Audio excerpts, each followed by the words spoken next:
ষড়যন্ত্রকারীরা বিভিন্নভাবে ঢাকা শহরে এবং বাংলাদেশের বিভিন্ন জায়গায় ষড়যন্ত্রমূলক নাশকতা সৃষ্টির চেষ্টা করছে।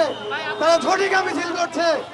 বাংলাদেশের মানুষের জনরায় 5ই আগস্টের মধ্য দিয়ে আওয়ামী লীগের রাজনীতি, শেখ হাসিনার রাজনীতি খতম হয়ে গিয়েছে।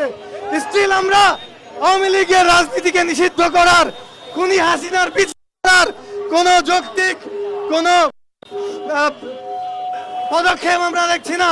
আমরা ইন্টারিম সরকারকে আহ্বান জানাই, দ্রুত সময়ের মধ্যে যৌক্তিকভাবে আওয়ামী লীগের ক্রিমিনালদেরকে বিচার করে বাংলাদেশের মাটিকে আওয়ামী লীগের অপরাধীদের থেকে মুক্ত করতে হবে।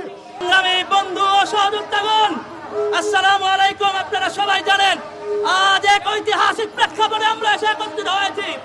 আমরা যারা চুলায় হেলিকপ্টারের গুলি দেখেছি, আমরা যারা দেখেছি আমাদেরকে স্নাইপার শটে হত্যা করা হয়েছে, সেই আওয়ামী লীগ বাংলাদেশের রাজপথে মিছিল করার অধিকার কোথায় পেল? আমাদের রায় ছাড়া, জুলাই যোদ্ধাদের রায় ছাড়া কিভাবে তারা মিছিল করার অধিকার পায়? এই সরকারকে ইন্টারেস্টকে মনে রাখতে হবে। এই সরকারের সাথে আমাদের রক্তের উপর, আমাদের শহীদ ভাইদের আত্মত্যাগের উপর। সুতরাং আওয়ামী লীগের রাজনীতি করার কোন অধিকার এই দেশে থাকতে পারে না। কারণ আওয়ামী লীগ কোন রাজনৈতিক দল নয়, তারা সন্ত্রাসী দল, তারা প্রেসক্রাইব সন্ত্রাসী দল। তারা বাংলাদেশে দিল্লির এজেন্ডা বাস্তবায়ন করতে চায়।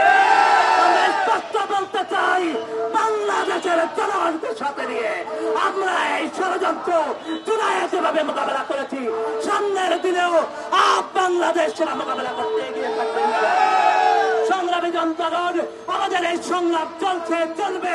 হৃদয়ের আগুন থামে নাই, থামে নাই, থামে নাই।